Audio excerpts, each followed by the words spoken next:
Assalamualaikum warahmatullahi wabarakatuh. Perkenalkan, saya Tasya Rizwanda dari Prodi Teknik Lingkungan Universitas Riau 2020.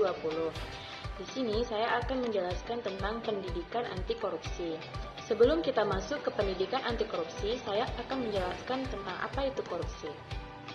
Kata korupsi berasal dari bahasa Latin corruptio atau corruptus, berasal dari kata corrumpere, suatu bahasa Latin yang lebih tua.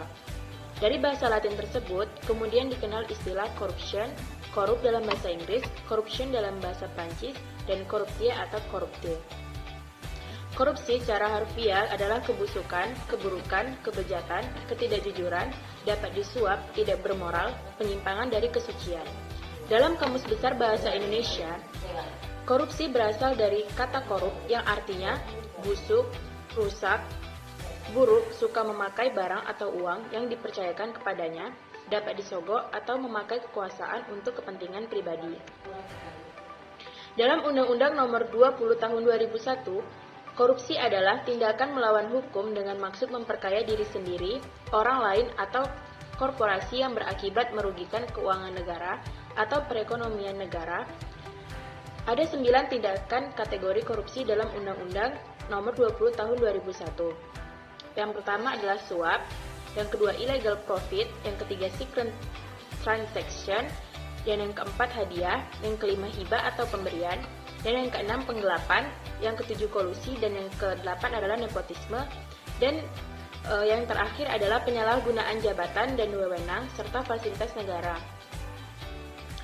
Definisi korupsi menurut para ahli yang pertama ada Jeremy Pope, mendefinisikan korupsi sebagai perilaku pejabat-pejabat sektor publik, baik politisi maupun pegawai negeri, yang memperkaya diri mereka secara tidak pantas dan melanggar hukum, atau orang-orang yang dekat dengan mereka dengan menyalahgunakan kekuasaan yang dipercayakan kepada mereka. Kemudian menurut Kierkegaard, mendefinisikan korupsi sebagai tingkah laku yang menyimpang dari tugas-tugas resmi sebuah jabatan negara karena keuntungan status atau uang yang menyangkut pribadi perorangan, keluarga dekat, kelompok sendiri, atau melanggar aturan-aturan pelaksanaan beberapa tingkah laku pribadi. Kemudian kita masuk ke ciri-ciri korupsi. Ciri-ciri korupsi menurut Alatas, yang pertama adalah korupsi senantiasa melibatkan lebih dari satu orang. Dan yang kedua, korupsi pada umumnya melibatkan keserbarahasiaan. Dan yang ketiga, korupsi melibatkan elemen kewajiban dan keuntungan timbal balik. Dan ciri yang keempat adalah mereka yang mempraktikkan cara-cara korupsi biasanya berusaha untuk menyelubungi perbuatannya dengan berlindung di balik pembenaran hukum. Dan ciri yang kelima, setiap tindakan korupsi mengandung penipuan, biasanya pada badan publik atau masyarakat umum. Dan ciri yang keenam, setiap bentuk korupsi adalah suatu pengkhianatan kepercayaan. Dan ciri yang selanjutnya, setiap bentuk korupsi melibatkan fungsi ganda yang kontradiktif. Dan ciri yang terakhir adalah suatu perbuatan korupsi melanggar norma-norma tugas dan pertanggungjawaban dalam tatanan masyarakat. Kemudian bentuk-bentuk korupsi. Undang-Undang Nomor 31 Tahun 1999 dan Undang-Undang Nomor 20 Tahun 2001 sebanyak 13 pasal menjelaskan bentuk-bentuk korupsi di Indonesia yang dapat dilakukan penindakan terhadapnya. Dari pasal-pasal tersebut, korupsi dirinci lebih lanjut ke dalam 30 bentuk tindak pidana korupsi.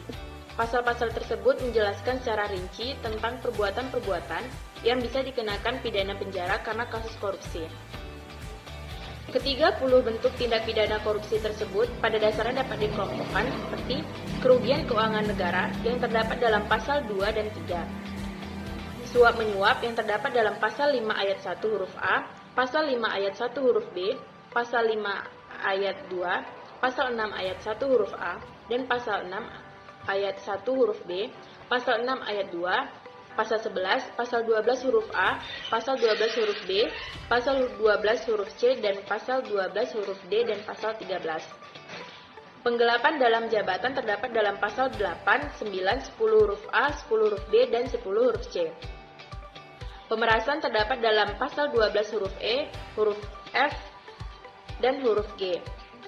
Perbuatan curang terdapat dalam pasal 7 ayat 1 huruf A, pasal 7 ayat 1 huruf B, pasal 7 ayat 1 huruf C, pasal 7 ayat 1 huruf D, Pasal 7 ayat 2 dan Pasal 12 huruf H.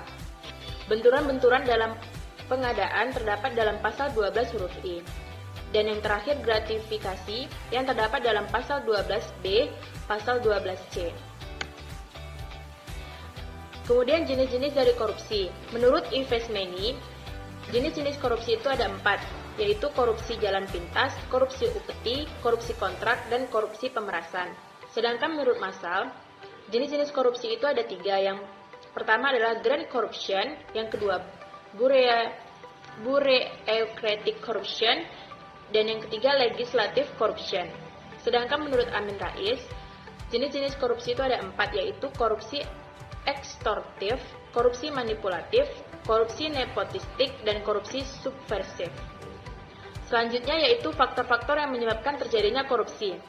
Menurut Masal, faktor-faktor yang menyebabkan terjadinya korupsi itu yaitu motivasi untuk mencari penghasilan dengan cara yang ekstrim, berhubungan dengan kondisi kemiskinan, upah yang rendah, dan resiko tinggi dan pekerjaan karena penyakit, kecelakaan, dan pengangguran.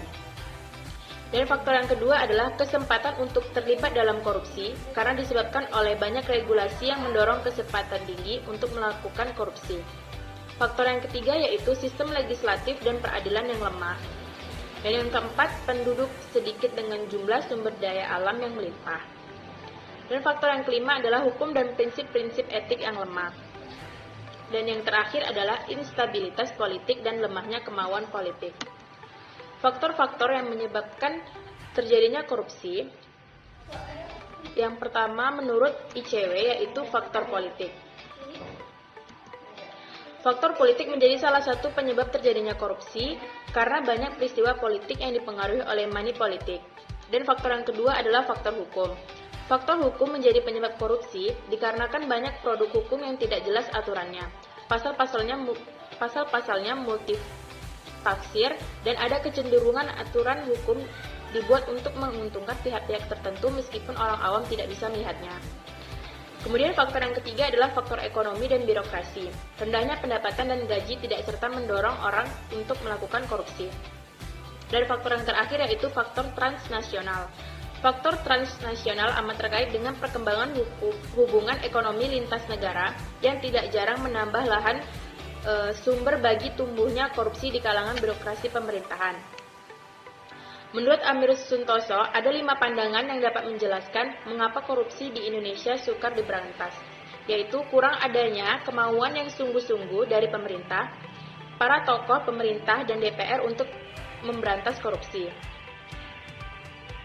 Kemudian, korupsi yang terjadi di Indonesia sering disebut sebagai korupsi yang sistemik.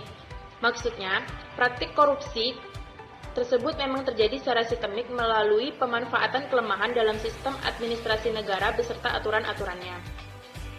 Kemudian masalah budaya, pemberian dari penguasa kepada anggota keluarga atau rakyat meskipun diambil dari kas negara bukanlah korupsi, tetapi dipandang sebagai upaya mengayomi atau memberi perlindungan. Dan kemudian adalah akibat dari tidak mencukupinya gaji pegawai negeri yang berlangsung lama dalam rangka memenuhi kebutuhan yang makin bertambah, sementara gaji atau penghasilan pas-pasan, PNS terpaksa menyalahgunakan wewenang di kantornya baik secara sembunyi-sembunyi maupun secara terang-terangan. Dan yang terakhir adalah sejak reformasi bergulir tahun 1998, korupsi bukannya berkurang tetapi makin meningkat dari segi jumlah pelaku dan jumlah uang yang dikorupsi. Kemudian dampak dari korupsi itu sendiri menurut Masal adalah investasi menjadi rendah, ketidaksamaan dan kemiskinan menjadi lebih besar, mengubah komposisi belanja pemerintah dari aktivitas sangat produktif menjadi aktivitas kurang produktif, menyebabkan negara mengalami krisis, mengurangi efisiensi bantuan, dan mengurangi pertumbuhan ekonomi. Kemudian kita masuk ke materi anti korupsi. Anti korupsi merupakan kebijakan untuk mencegah dan menghilangkan peluang bagi berkembangnya korupsi. Pencegahan yang dimaksud adalah bagaimana meningkatkan kesadaran individu untuk tidak melakukan korupsi dan bagaimana menyelamatkan uang dan aset negara. Menurut Maheka, peluang bagi berkembangnya korupsi dapat dihilangkan dengan cara melakukan perbaikan sistem, baik dari hukum dan kelembagaan, dan perbaikan manusianya itu sendiri.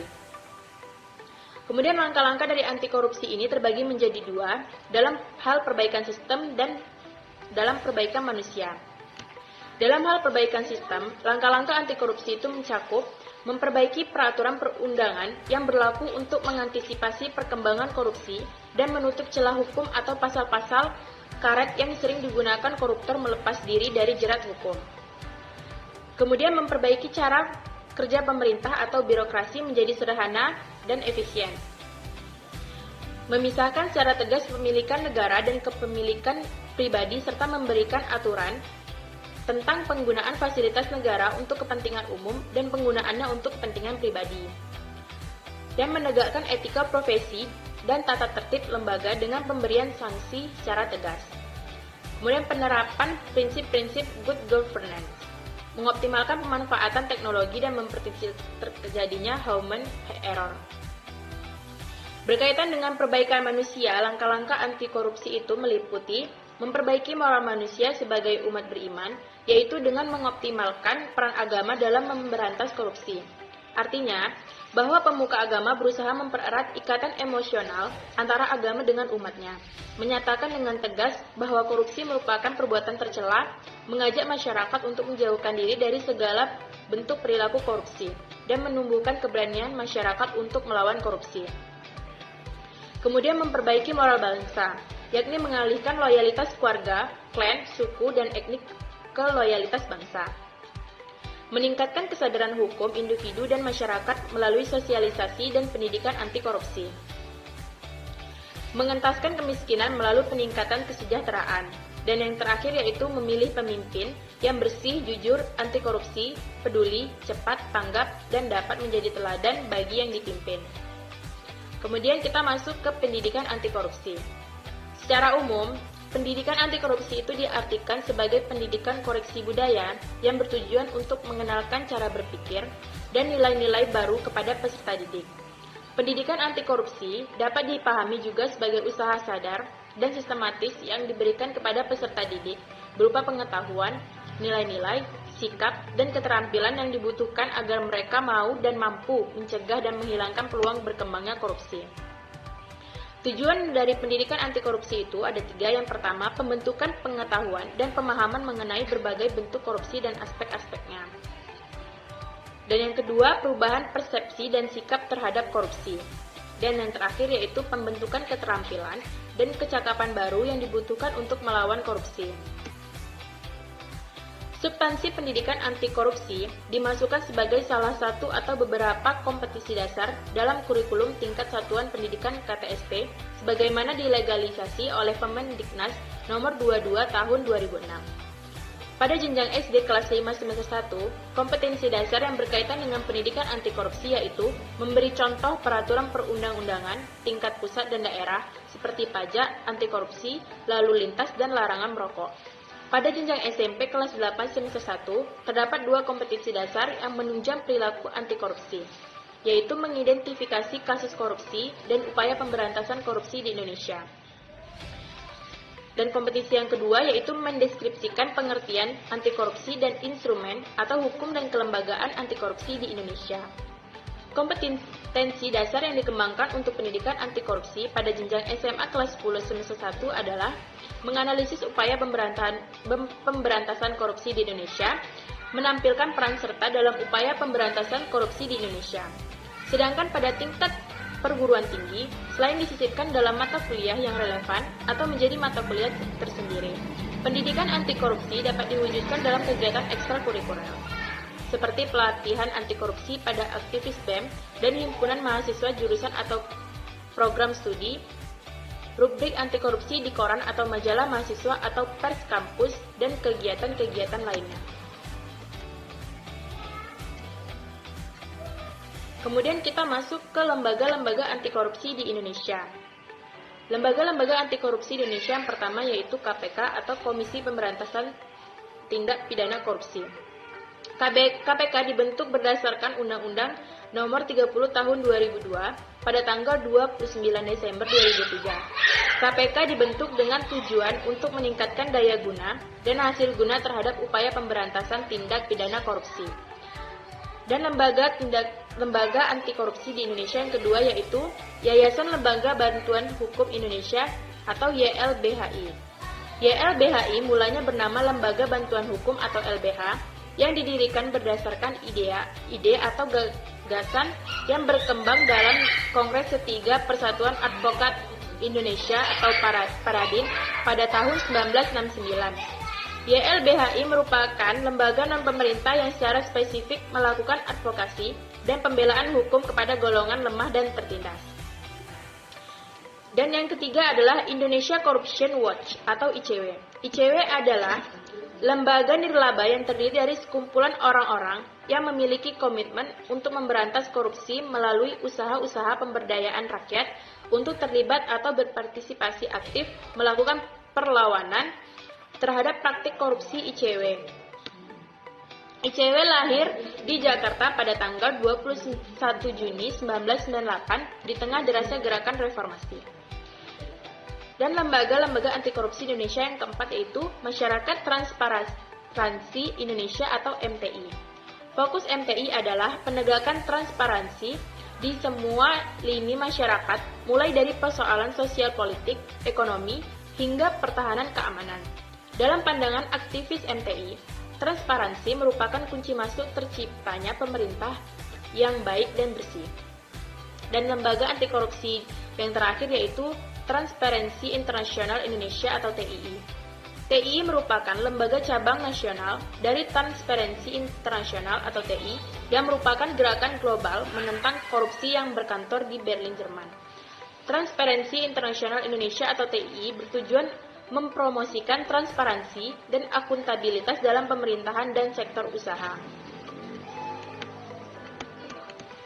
Sekian penjelasan saya tentang pendidikan anti korupsi di Indonesia. Mohon maaf bila ada kekurangan. Saya akhiri, wassalamualaikum warahmatullahi wabarakatuh.